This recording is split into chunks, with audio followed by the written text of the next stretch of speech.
We'll move quickly on then to item 7, which is an update from the professional standards on complaints and conduct. So we regularly get through lots of information in this area, and it is quite a comprehensive report. But if I could hand over to you to highlight the main aspects of the report, please. Thank you, Commissioner. So this looks at the reporting period August to October of 2016. During this period, complaint allegations have decreased steadily. There were 225 complaint allegations in October of this year, which is a decrease of 11% on the previous month. Although overall yearly totals for complaint allegations have increased by 501, which is a 22% increase. And complaint cases have also increased by 489, which is a 30% increase. The main areas for concern remain issues around incivility, impoliteness and a category called other assault.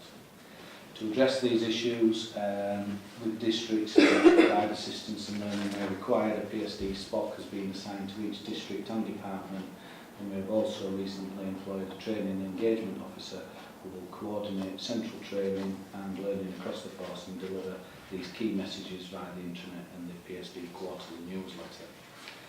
The IPCC has recently published their annual police complaint statistics covering the period of April 15 to March 16, and within this data, West Yorkshire Police showed an increase of 49% from the previous 12 months, from 1,255 cases to 867 cases. In relation to the service recovery team, we primarily focus on local resolutions. We've seen an increase in local resolutions to 15%, by 15%, as a proportion of all complaints in the last 12 months, rising from 58% in 2014-15 to 73% in 2015-16.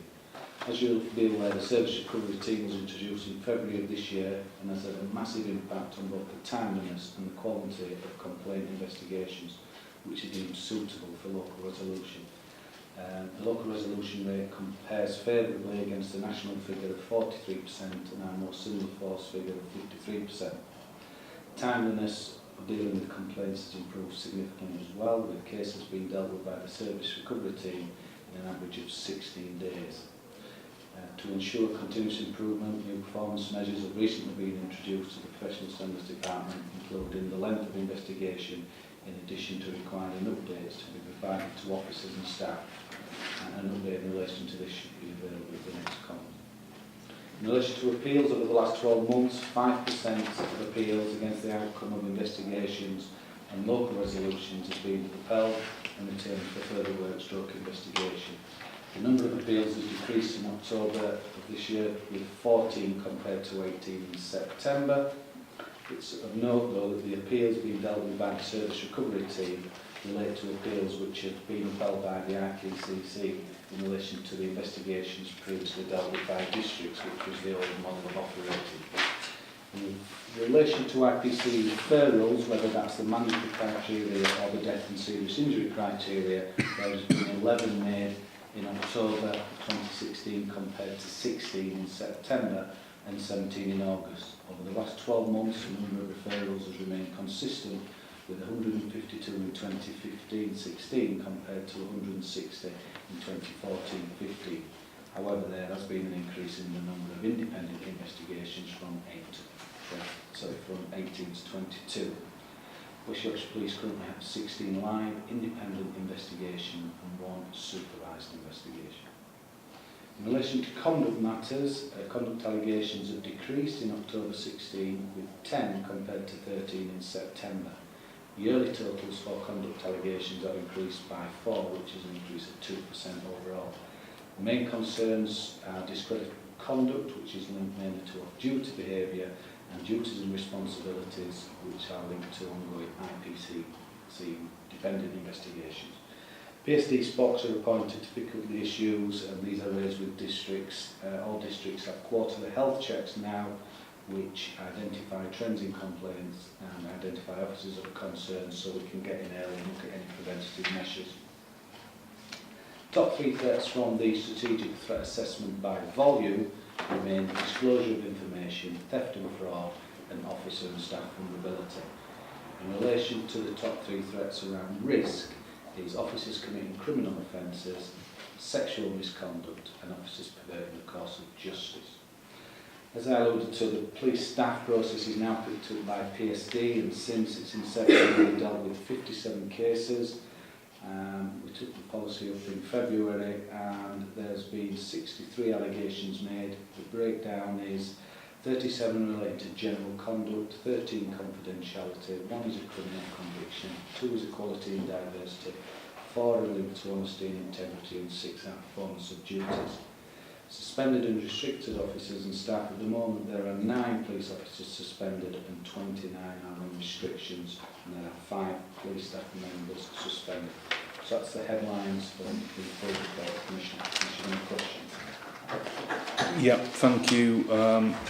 I think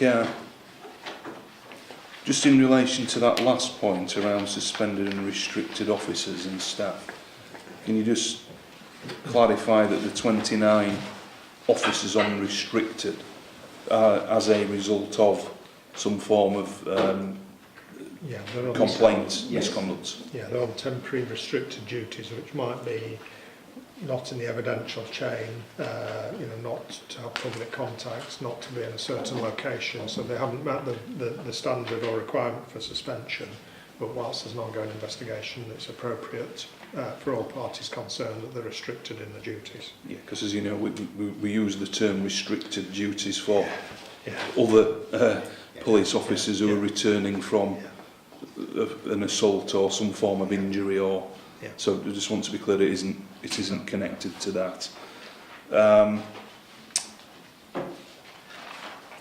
So you mentioned at the outset a month-on-month sort of decrease in some areas, but clearly when you look at the 12-month comparator, there's still quite a large increase in a number of categories. So just on that theme, what will the force be doing to reduce the number of allegations per 1,000 employees, which for the first 2 quarters, April 16 to September 2016, were reported at 159 compared to 140 for most similar forces and 142 nationally?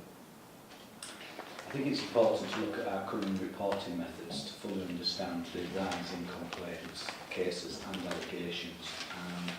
This follows on from some recommendations from the HMIC and the IPCC in relation to the way we were recording complaint matters. Low-level complaints such as failures by an officer to return a call to a member of the public or facilitate returned or seized property were previously captured and dealt with as a quality of service issue under the regulatory framework of what's classed as the there and then complaints.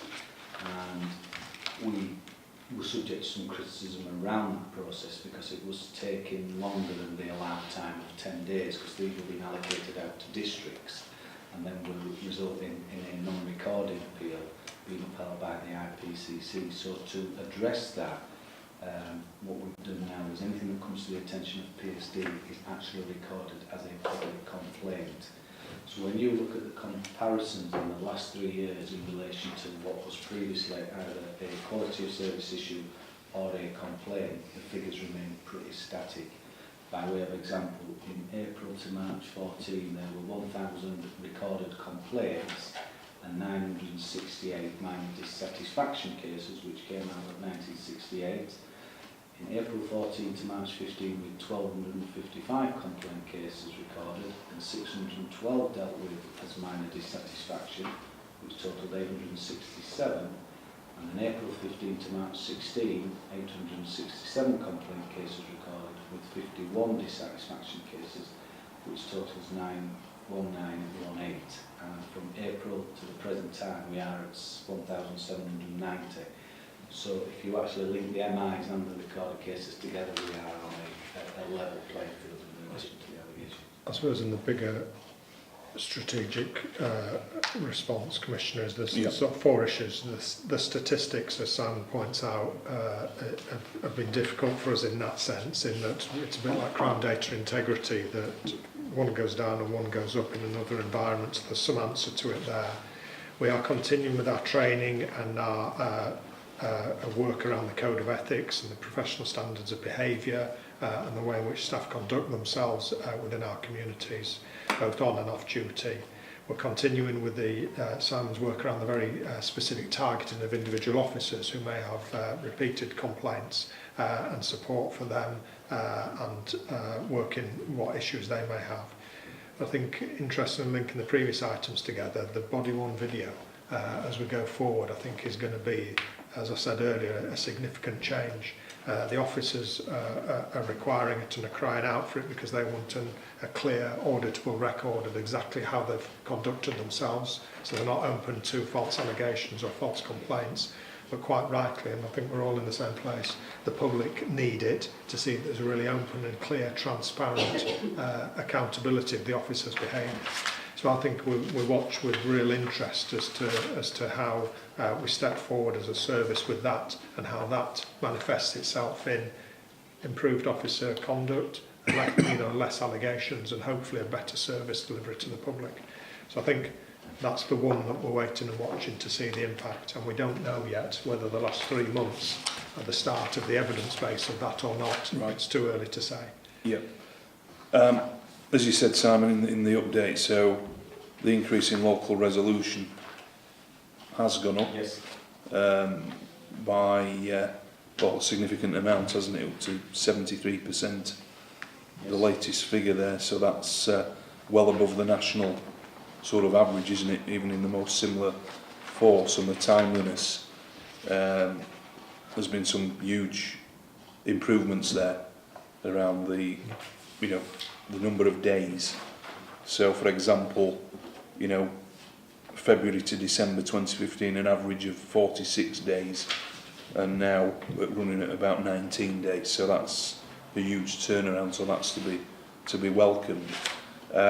On the cover report, it talks about the mediation, independent mediation service that this office has been involved in with yourselves.